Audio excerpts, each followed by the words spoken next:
more importantly, the skills that you need to acquire to be in this world that's shifting so dramatically. I talked to them about, remember Dora the Explorer. You go through life, you put stuff in your backpack. You don't know if you need it later. And that's kind of what you're supposed to be doing. Take a speech course, take a body use course. I mean, I'm not regretting the fact I was in the pageant world because I think it's helpful for being on stage. I was a DJ for a radio station. I auditioned because I didn't have a job yet and I could pronounce Buxtehude. That's the only reason I got the job. So I keep encouraging people in all fields, but especially in the arts, to find those skills because arts administration is also a career, But I would also talk about music. The fact that music has been kind of ripped out of schools is a problem, even in Texas, for how much schools have dropped their bands and orchestra programs. And what's really difficult for big orchestras and big things like opera orchestra and our alley theater here too, is that they get tasked with replacing music education, and they're supposed to be a performance group. So they bus kids in to hear what they do. There's no relationship created there. So it's even more of an elitist creation, which they don't mean to do. So my point is that music education in schools is a topic to talk about, even as a performer. I'm Srini Rao, and this is the Unmistakable Creative Podcast, where you get a window into the stories and insights of the most innovative and creative minds who've started movements, built thriving businesses, written best-selling books, and created insanely interesting art. For more, check out our 500-episode archive at unmistakablecreative.com. Alecia, welcome to the Unmistakable Creative. Thanks so much for taking the time to join us. I appreciate it so much. Yeah, so it is my pleasure to have you here. So I actually found out about you because your publicist wrote in and they told me a little bit about what you do. And then I was pleasantly surprised to find that you were an oboe player, had been to Julliard, and I've always been fascinated by people who play the oboe because of the story I was just sharing with you before we hit record here about the 7th grade band director who would ask everybody what their grades were when they wanted to switch to the oboe. So on that note, I want to start with a question that I know the answer to, but I'm very curious about it. And that is, where in the world did you grow up, and what impact did where you grew up end up having on the choices that you've made with your life and your career? My life. Ooh, how long do you have? No, I grew up in a very small town in East Texas, and my dad's a band director still. My mom was the choir director. I'm an only child, so I had mom second period, dad third period through high school. But I played the oboe to do something different, and it was really a fabulous band. We had, quite a couple hundred in the band, even though this high school was really tiny.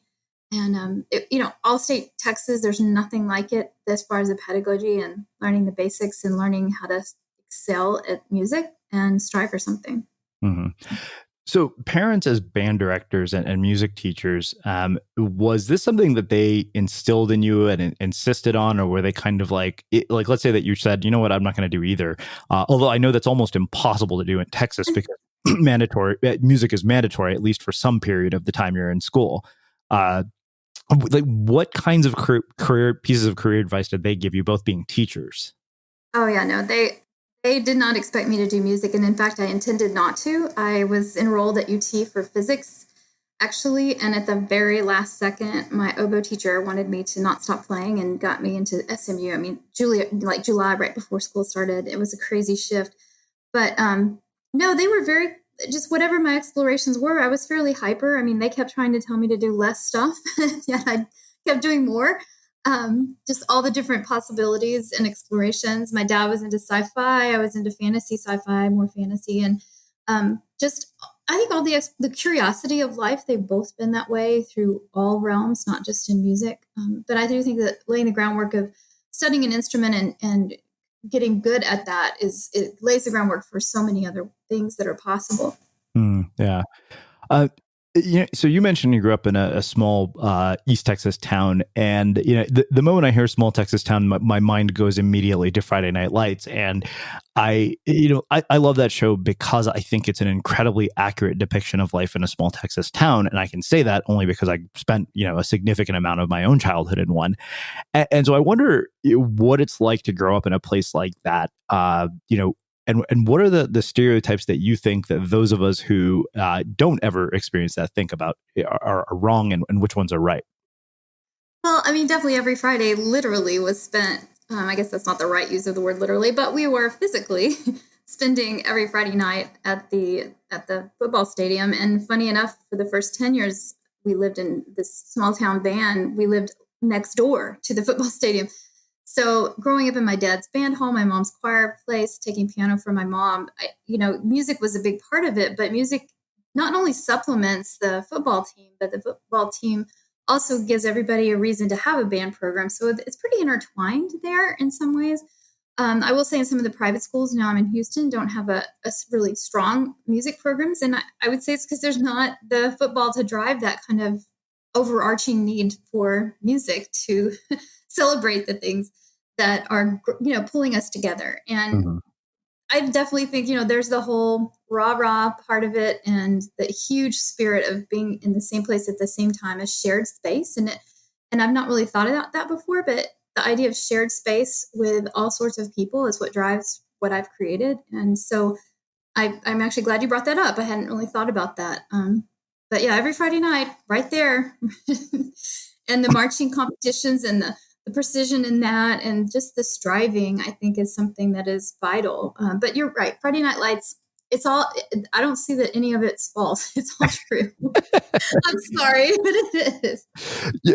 Well, I grew up in College Station, and that's probably nowhere as near as like hardcore as many of the small, real small Texas towns like Odessa and places like that. And I remember even, I remember my first real experience with a truly small Texas town, a place called Groesbeck, Texas.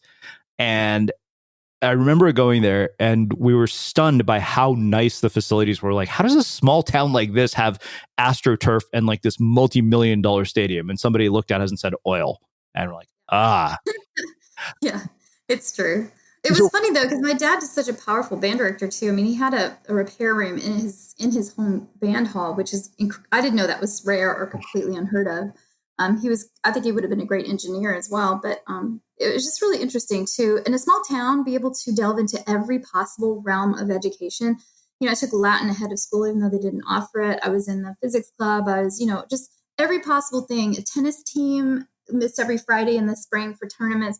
I mean, that kind of thing in a small town is just it's a gold mine for exploration. Mm-hmm. Yeah, it was funny because I was visiting Texas A&M to give a talk at one of my brother-in-law's friends' classes, and I hadn't been back to College Station in 25 years. And his wife said, "What is the thing that you think what was your favorite thing about living here?" And I said, "You couldn't have picked a better place to raise kids because the schools here are phenomenal." And I think that this place gets really it's unfairly the perception of Texas being this haven of rednecks is totally unfair. I said you'd be shocked at how amazing the schools are here, and to me, I remember what a contrast it was to come from these Texas music programs to here, which I want to ask you about. But there's one other thing that I didn't want to let go, and you mentioned that you were an only child, and that to me is always fascinating as somebody who's grown up with siblings.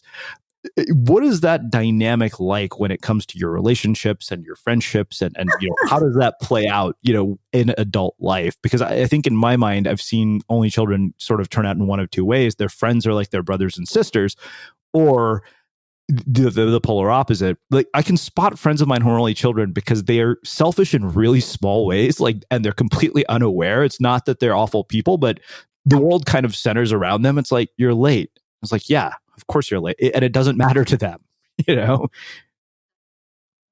I think I've gone the opposite direction. I mean, I've been married almost 30 years, and so my husband's taught me to share, I would say. But I will say that I'm the kind of person that everyone's a friend I haven't met yet, and I put that everywhere. And I am a huge hugger, and connection is my drug. And so I look at the world as my potential friend group, and that's what I love. And that's why music to me is so interesting. It's just a way to connect without having to explain yourself.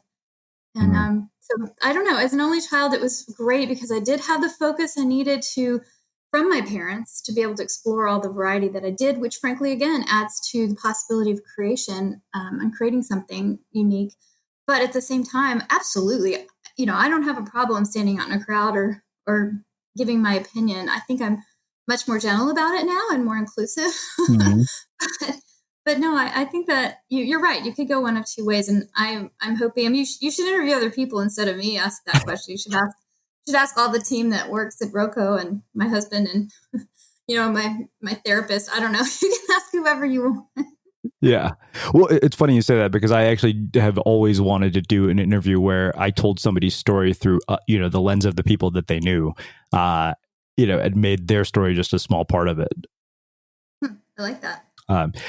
So, we were joking earlier that, people, when I was growing up would say that, if you wanted to play the oboe, you had to be the person who was the smartest kid in school. Otherwise, the band director would say, no, you can't play the oboe because it's so damn hard. And so, one, I wonder what you had to say about that. And two, what is it about Texas that, other than football, that leads to this? Because, I mean, the contrast that I saw between Texas and California was so dramatic that by the time I left Texas, I was in love with music. By the time I graduated high school here in California, I couldn't stand it, to the point where my band director, he made me hate being in band. And I was, and I found that to be such a disappointment because it was this thing that had meant so much to me for so long. Sure. I mean, obviously the funding, which does stem from the football programs, but at the same time, it creates a drive for quality people to come because they pay and they're fun. So, I mean, everything does stem from money and being able to afford something, which there's nothing to be ashamed of that. That's a good thing that there's economy driving it.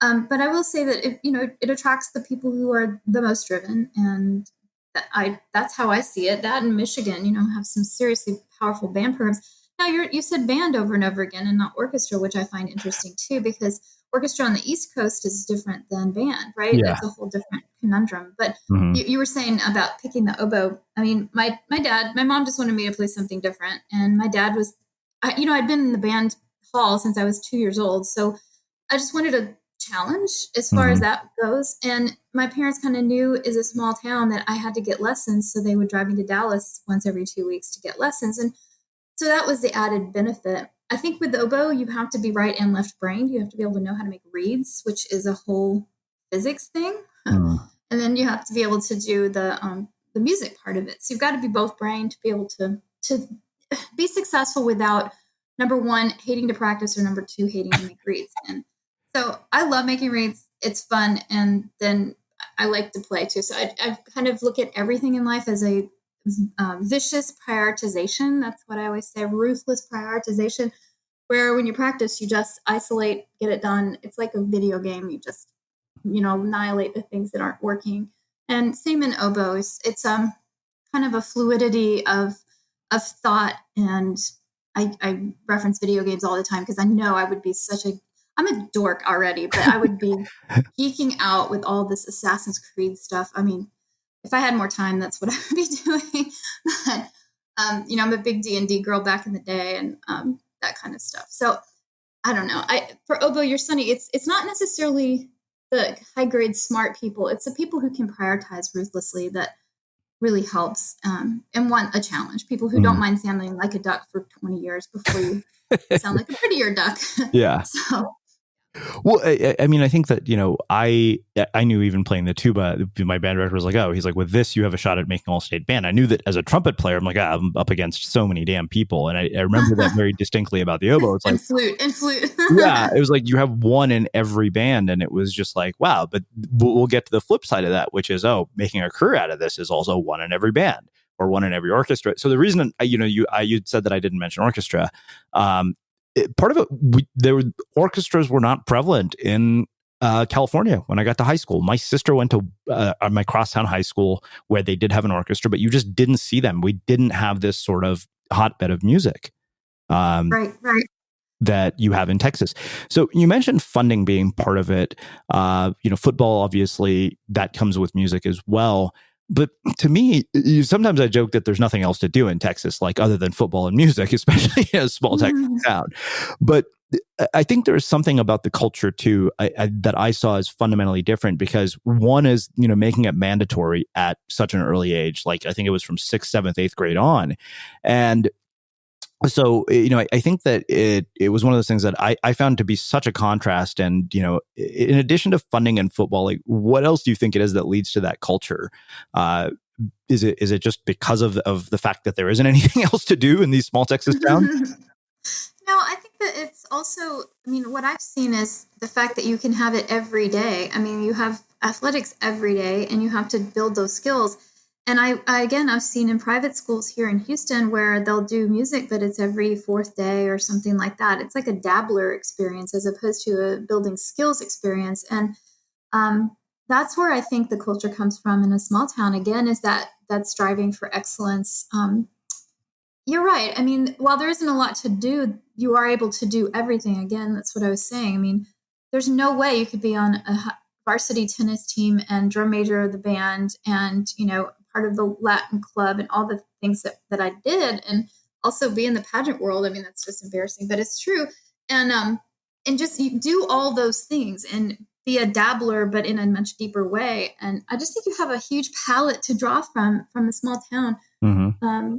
To go into a big town, because you're a big fish in a small town and you can drown if you go into a bigger place like, SMU, Julliard, whatever. Yeah. But you can also be like, hey, you're people. Let's be people. And everything comes back to being human first, which is my whole circle of life has come to that constant mantra of be human first. And I think in a small town, you have to be.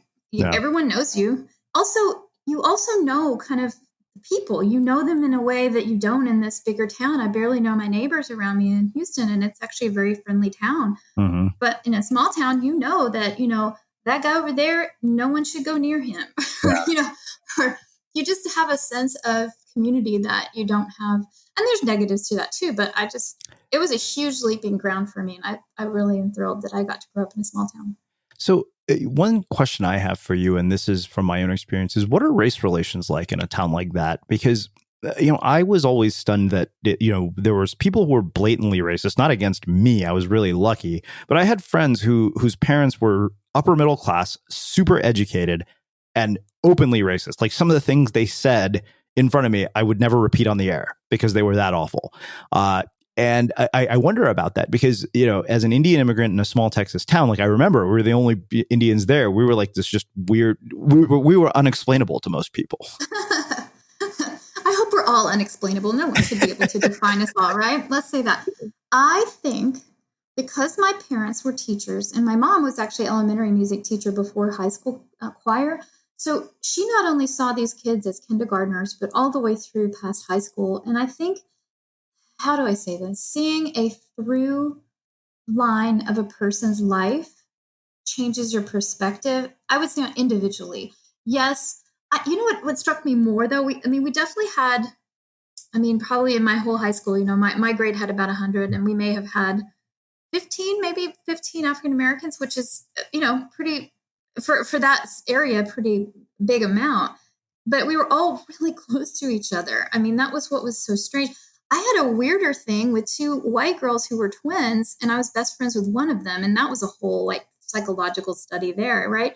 So I see it as seeing my mom kind of just knowing people, and I guess not othering people, which is the word that we use now, not othering. And so I think when it's such a small town, there wasn't a way to other. There was all about we're all together, and that pride and that school spirit. If you have 5,000 in your school, there's no way to have a connectivity there. I found more, frankly, sexual assault and really bad girl-boy relationship stuff in high school than race. So that, not from my personal perspective, but for other things. So that when I reflect back on it, I'm actually still pretty darn close to a bunch of my high school friends, and that includes all races. I don't remember having, we had some Asians come in, which was really, really interesting, especially some students who were foreign exchange who had a lot of interesting dialogue with my mom because they were in choir and their diction. And it was a really great, she turned it into an amazing discussion point. But yeah, am I answering your question? Yeah, no, absolutely. I'm ruminating on it. No, absolutely. That's why I asked the question. I didn't think there'd be some sort of straight answer to this. It's like I said, it's interesting, but I think it's interesting that you mentioned that there's this other sort of, thread that goes on of sexual assault and all these other things. And it makes me wonder, are these high school football players in towns like this just God, the way they're made out to be on Friday Night Lights? Do they get to go everywhere and, get free food everywhere? Are they immune to a lot of the things that would get 90% of people in trouble just because of who they are? I think there's a lot of after school specials. I think they should bring those back, even though, no, it needs to be on Netflix. But I really do. I wish we'd bring those back. I think there's all stereotypes for that. Every boy I knew was on the football team. I mean, everyone did it. It wasn't like here's the football stars, here's the band star. I'm probably being Pollyanna about this a little bit, but I knew everyone I was friends with was on the football team, and there were a huge gradation between the ones that were stars and the ones that weren't. And we won state like football, but we also won honor band. It's all state. But yes, of course that happens. It still happens, and look what we do. We venerate everyone on social media for all their skills that may or may not be worthwhile. I don't want to just go wax eloquent about this, but yeah. I'm sure, yes, it happens. And yes, they can probably get by, but it's not near that stuff. Not even, at least what I grew up with. Yeah. So I love that you brought up skill in social media, which I think makes a perfect segue to really spend the rest of our time talking about what I want to talk about. I know from having, like I said, grown up in a similar environment, the discipline that comes with getting good at something. And I wonder if you could, talk us through sort of the evolution of your craft as an oboist. Like, what are the early habits that were instilled that you have maintained today? Like, how do you evolve as a musician, somebody who is in high school, who has the habits, practice, and discipline, and how does that evolve as you become somebody who does this for a living and does it professionally and starts to perform at the highest levels in places like Julliard?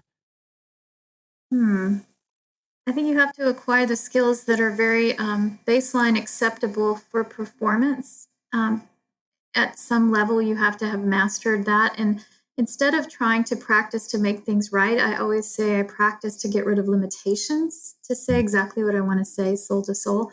So I speak about that a lot, where it's a language. Music is not with Roco, we don't do a lot of white dead male concerts. We do a lot of living composers and people in dialogue, and we are in dialogue with music, and nobody really talks about that in performance. That they market the music that's in between people as opposed to the people that are receiving and sending it. And anyway, that's a whole nother tangent. But the reason I bring that up is because if you're practicing to get things right, then what reward and award are you seeking? Are you still in high school, right? But when you kind of get to that point where you get a little past yourself, and I don't mean you've acquired all your skills, I just mean that you kind of get over yourself a little, and you realize that practicing is more to, again, asteroids, get rid of the alien ships in your practice, and be able to just kind of let go on stage. I will say that I got over myself when my husband and I went to France for his MBA. He got it at INSEAD in Fontainebleau, and I did some home concerts there that I hadn't done a lot of here.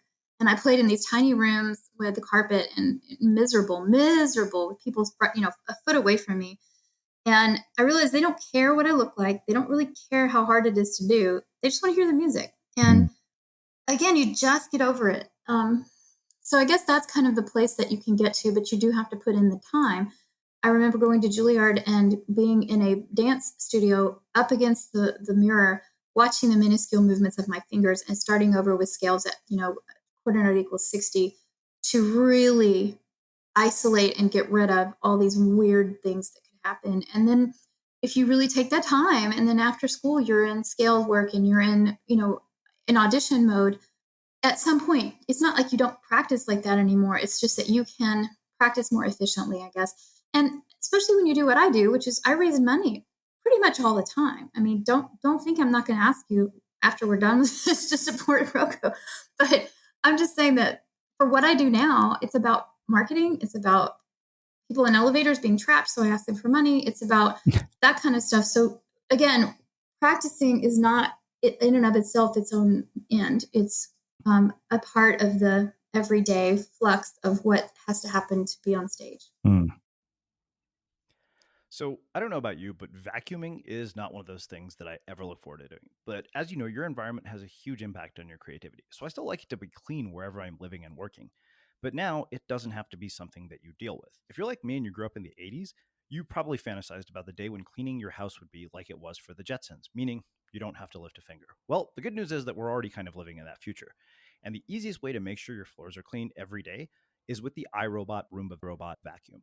It cleans up after itself. The Clean Base automatic dirt disposal takes convenience to a new level, automatically empties its own bin into an allergen lock bag that holds 60 days of debris and traps 99% of pollen, mold, and dust mites, so you can forget about vacuuming for months at a time. Let the Roomba clean for you instead. It learns your home, finds dirt, and empties itself on its own. It's got powerful cleaning performance made effortless. Remember, if it's not from iRobot, it's not a Roomba. To learn more, go to irobot.com/unmistakable. That makes sense. Yeah, no, it does. Something you mentioned earlier is this idea of being a big fish in a small pond, and then going and being a small fish in a big pond. What came to my mind was, so I got into the USC School of Music, and Indian parents, as you might have imagined, they were like, "There's no way, you're not going to be a music major." And my dad made a pretty convincing case. He's like, there's only one tuba in every major orchestra, so I wouldn't be looking at job boards. I'd be looking at obituaries every day, waiting for somebody to die.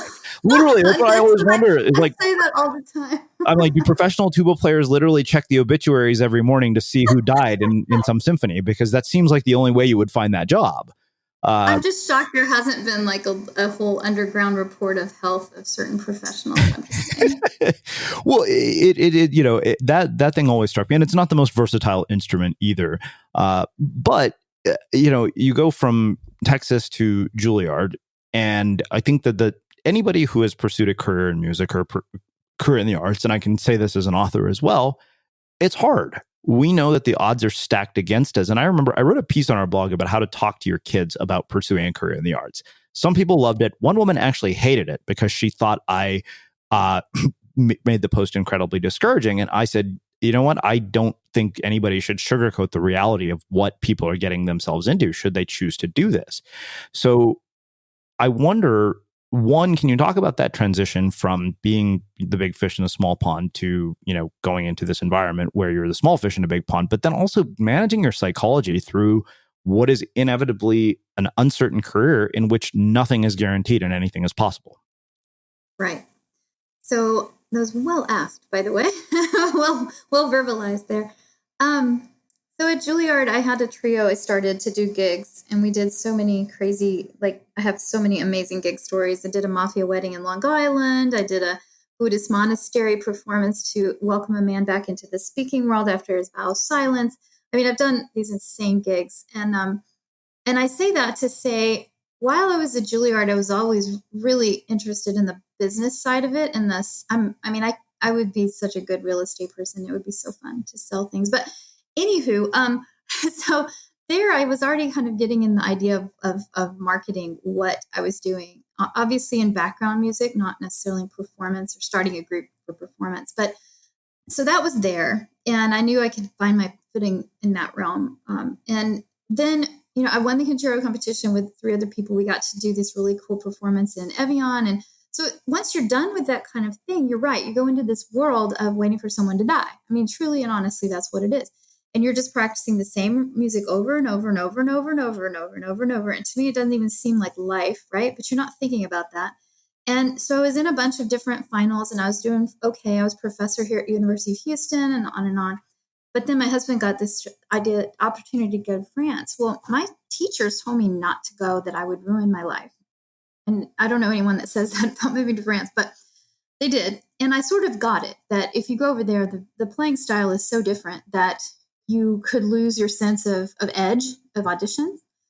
But I'll tell you what I did find when I moved over there was what music was like there anyway. It was a part of people's lives. It was fabric of their lives. They did it all the time, as much as breathing. Professional, amateur, part of their house, part of the culture. And it was a different thing, a different animal. So I came back to the States when he got a job here with a completely different mindset about music. And I was already called the gypsy at Julliard. So I already kind of was not going to conform anyway to an orchestra setting, which was interesting. But I was pretty depressed for a while. I mean, there wasn't anything waiting around for me, right? When I first got back to Houston, I heard this orchestra was forming that had some really cool ideas for marketing, different idea. This guy did this, planets at the planetarium here 15 years before Space Odyssey came out with all that stuff. But anyway, I was a part of that. I was a principal oboe and his personnel manager, and I saw kind of it being built from ground up. Fascinating. Didn't work, but it was fascinating. 2 other orchestras I was a part of. Oboist helped them out a little bit in administration. They also came up and went down a little. So I was really gifted with the ability to be in these groups, to see it firsthand. Number one, what not to do, which is more important than what to do. And then when that all happened, I was kind of, again, like, okay, there's no job. What am I going to do? And my church renovated. St. John the Divine is a Frank Lloyd Wright style building, and it's a really beautiful space. And it was truly a Noah moment, like start an orchestra. And I was like, I don't think so. And he's like, yeah, you will. So I started thinking about people that had gotten to the point I did, which is getting past themselves. They could smile on stage instead of looking like they'd rather take a bullet, which a lot of classical players look like. You know what I mean? And so and then they don't look at the word entertainment as a dirty word, which some people do in classical music. They don't look at, they don't think that cash and making money is evil. And so anyway, just gathering these people, half of whom are from all over the world, who come together with a dynamic way. And now we're in our 15th season. I mean, that was kind of the big leap, but I had years and years in the desert of like, what am I going to do with my life? And it's been exciting to just start something with all that baggage. I mean, the good baggage to declare. Yeah, I think that, to me, the most challenging part of this is not necessarily the work itself, but like dealing with your mindset and what's going on inside of your head. Which makes me wonder, did you have friends who quit like post Julliard? It was like, okay, that's it. It's just not meant to be. Of course, there are no jobs out there. Yeah. I mean, there's so many. And it's, what I've actually been on a weird kick about too is, if you're on the board and you're helping conservatory students and you're on helping raise money for schools, that's great. But you also need to, in tandem, be on a professional board to say, here, I'm also supporting the line that's afterward, I mean, these people auditioning and graduating, thousands and thousands with, maybe 3 jobs open a year. That's just not tenable in any field. So I do think too that it's okay to be discouraging. It's okay to say those stats, because if it just takes me saying to you, there's only 3 openings a year for oboe and you quit, you weren't going to make it anyway. Yeah. Let's just be honest. You got to have some grit. Grit is, what was that lady that said that? That's the TED Talk. Grit is the reason people succeed. Yeah. Yeah. That's the best. It's true. You got to have grit. Well, it's funny because Matt Damon, in this interview he did with Sam Jones on one of my favorite podcasts called Off Camera, he said, if I can, when people come to ask him about being an actor, he tells them the same thing. And he says, if I can talk you out of this in one conversation, you're not cut out for it. Right, exactly. I've kept every rejection letter I've ever had. I've kept every single one. I like to look at it every now and then. Even when I was depressed, I would look at that. I don't know. And I'm the kind of person, for all state, right? You audition for region, right?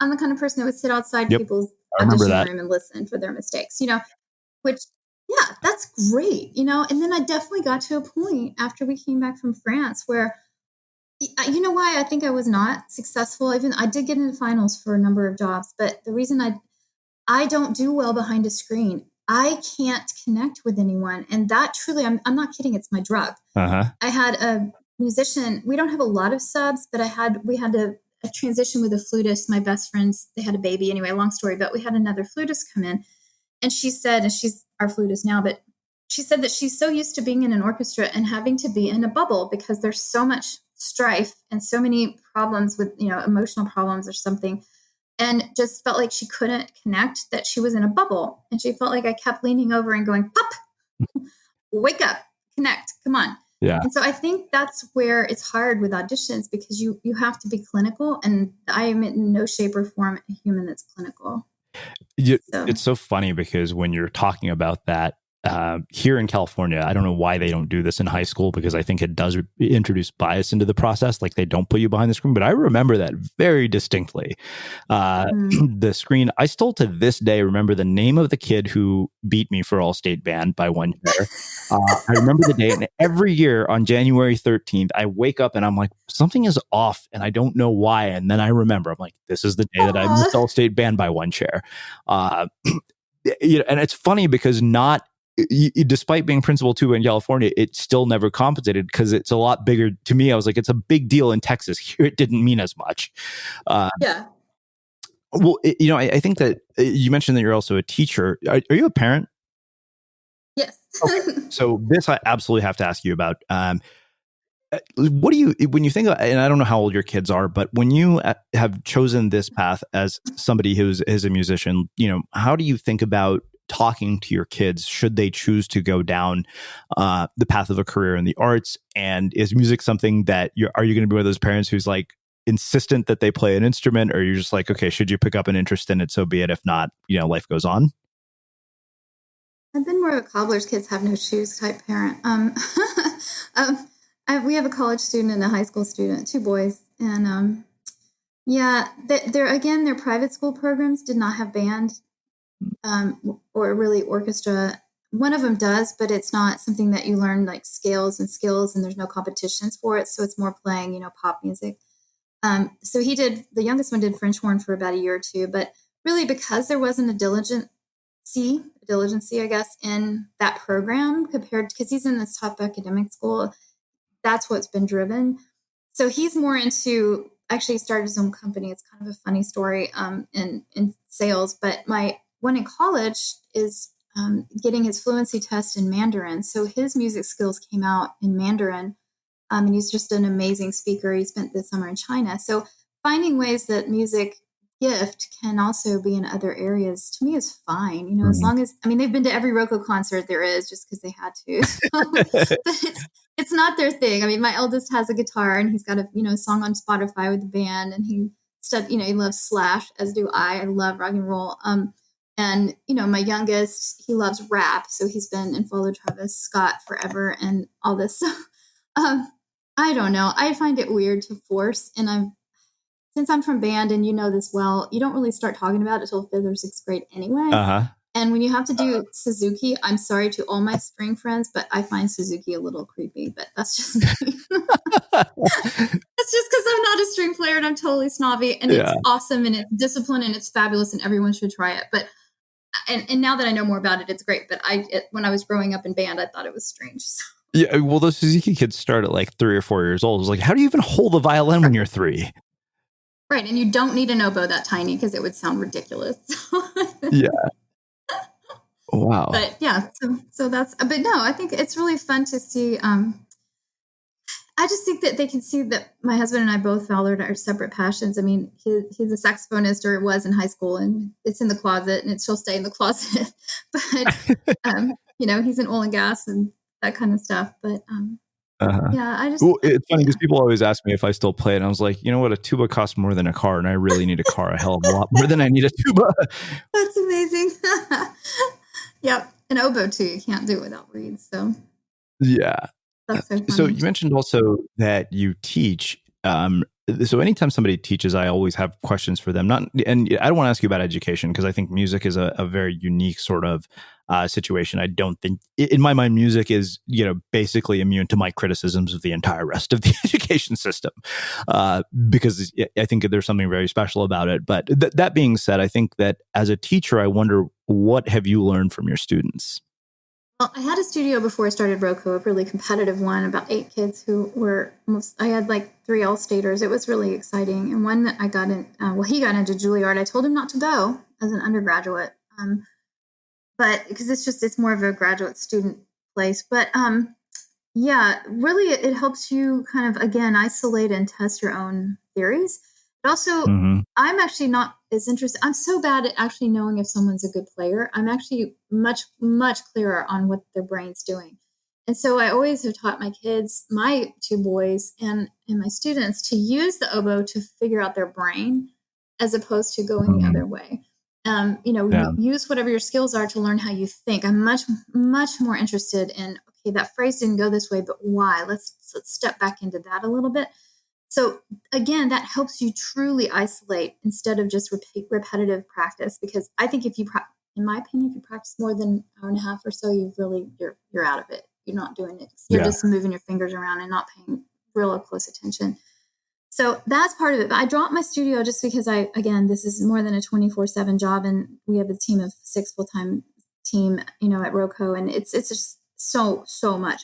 But what I do now is go around and speak at conservatories and colleges about entrepreneurialism in the arts and talking about this, not only the starting of your own group, which may not be practical for some people. You got to be an extrovert or you got to partner with an extrovert. You've got to. But more importantly, the skills that you need to acquire to be in this world that's shifting so dramatically. I talked to them about, remember Dora the Explorer. You go through life, you put stuff in your backpack. You don't know if you need it later. And that's kind of what you're supposed to be doing. Take a speech course, take a body use course. I mean, I'm not regretting the fact I was in the pageant world because I think it's helpful for being on stage. I was a DJ for a radio station. I auditioned because I didn't have a job yet and I could pronounce Buxtehude. That's the only reason I got the job. So I keep encouraging people in all fields, but especially in the arts, to find those skills because arts administration is also a career, But I would also talk about music. The fact that music has been kind of ripped out of schools is a problem, even in Texas, for how much schools have dropped their bands and orchestra programs. And what's really difficult for big orchestras and big things like opera orchestra and our alley theater here too, is that they get tasked with replacing music education, and they're supposed to be a performance group. So they bus kids in to hear what they do. There's no relationship created there. So it's even more of an elitist creation, which they don't mean to do. So my point is that music education in schools is a topic to talk about, even as a performer, because it's not fair for a performing arts group. I'm always constantly saying Roco doesn't do music education. We educate everyone. We relight the pilot light in adults. That's what we do. It's not about kids. So anyway, I know that went on a huge tangent on that. No. I think I appreciate the tangent because I think that, regardless of the art form, you have to take an entrepreneurial approach if you're going to pursue a creative career. It's just not an option. And I think that just based on some of the references you made, we must be close in age. Now you have access to resources, to tools, to distribution channels, to things you didn't before. But earlier in our conversation, you had mentioned social media. And the reason I wanted to ask you about this is because I have a young niece who is showing some really early promise and talent for a career in music. And she has been obsessing over these people who are getting millions of views on YouTube or on Instagram. And I told her, I said, look, you can't compete with that. The one thing that is a good use of your time is to get really, really, really good, because then they'll never stand a chance against you. And I wonder about how you, as somebody who I believe predated this whole era, views all of this stuff. I talk young. I sound young. Yes, I am young at heart too. Yes. My parents too. I mean, they've always been, my parents are video game addicts. My parents. Yes, I said that. so I come from that, and it's really interesting. What I find the best thing about social media for our field, and I'll go back to your niece in a second, is that a friend of mine always says, access makes the heart grow fonder. And that's been our approach the whole time. Live streaming for free. We have an app you use during our concerts, during pieces, to actually read commentary by musicians. Just using technology for connection is what I'm talking about. Now, this idea about, I find it really, what's difficult is that people put false ideas about themselves out there and that's what people think is their reality. I know that that's difficult. And when you don't predate this generation, then you don't have a sense of grounding in self in that regard. You just see what's out there as truth. And that's really difficult. I mean, I love people like the two set violin guys who kind of make fun of everything. I don't know if you know about them, who, they listen to different things and they'll do a competition for sight reading. And so they just seem super real to me and funny. I do think you're right. You have to have your head down a little bit to kind of just know who you are authentically. I think the hardest part, especially I find it in females, is there's this huge imposter syndrome. And it happens in any field, but in ours especially, to have to stand on stage and be authentically who you are. And that's really vulnerable and difficult.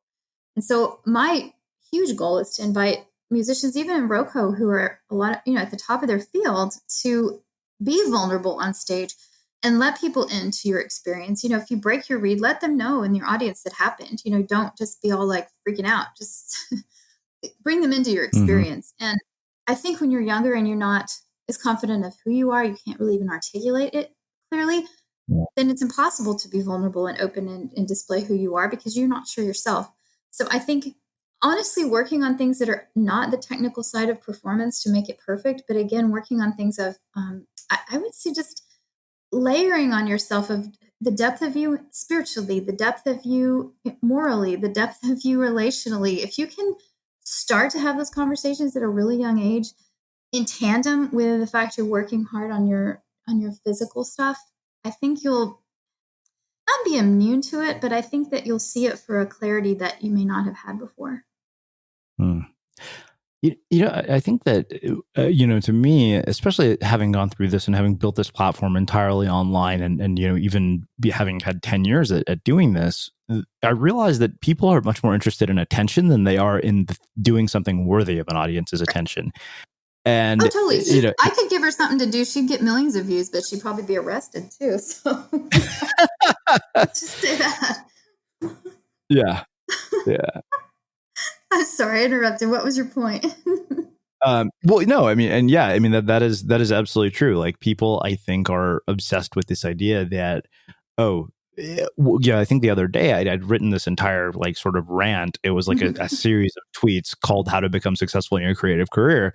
And I ended it by saying, by the way, just last I checked, I can't buy coffee, groceries, or pay rent with hearts, likes, or retweets.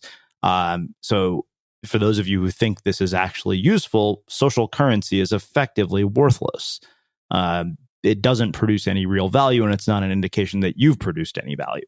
And, it was just this crazy rant, but it just made me think about that as you had mentioned that, because you can do things to gain attention. And, I think we value the wrong thing, particularly when it comes to developing an artistic skill. Well, we can't discount the fact that they used to like to see public hangings. Okay. I mean, come on. We haven't really changed much as a human race. I mean, let's just talk about it that way. You think of the medieval times and what they loved to see is people in the stockyards hanging there and throwing fruit at them. I don't think we're any different as humans. I think our vehicles are much easier and anonymous. That's the other reason I think it's hard. Like I said, if you were in town, a small town, and somebody said that to you on the street, what they posted on Facebook, they'd probably have repercussions. But it's different when it's anonymous and online. So that's hard too, is that anonymity. I think you're right. We try to approach our social media, at least with Roco, as a personality, a brand personality. To say this is kind of who we are as people. And I mean, I post the wackiest stuff on my own personal stuff, but Roco is me. So, 4,000 of my best friends are on Facebook with me, but I don't know. I think that it's really hard when you're anonymous and you still don't know who you are. And, you and I both know tons of adults who are there already still. I'm not saying I've figured it all out at all. But I do say that I'm much more comfortable being very, very vulnerable in myself and welcoming others into that space to just say, hey, I take you as you are, Yeah. Wow. Well, this has been really, really wonderful. I've so enjoyed chatting with you. So I have one final question for you, which is how we finish all of our interviews at the Unmistakable Creative. What do you think it is that makes somebody or something unmistakable? That they are their authentic selves, and it's very clear to you that what you're getting from them is what they're giving to you. Amazing. Well, I can't thank you enough for taking the time to join us and sharing your story and your insights with our listeners. Where can people find out more about you, your work, everything that you're up to? Roco.org. ROCO.org. Roco is a professional music ensemble. We flex from 1 to 40 players from musicians around the world. We live stream for free, and we're broadcast nationally. We've done 100 world premieres by the end of this season.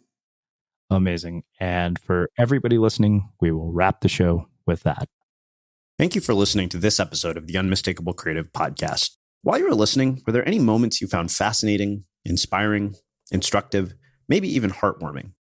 Can you think of anyone, a friend or a family member who would appreciate this moment? If so, take a second and share today's episode with that one person, because good ideas and messages are meant to be shared.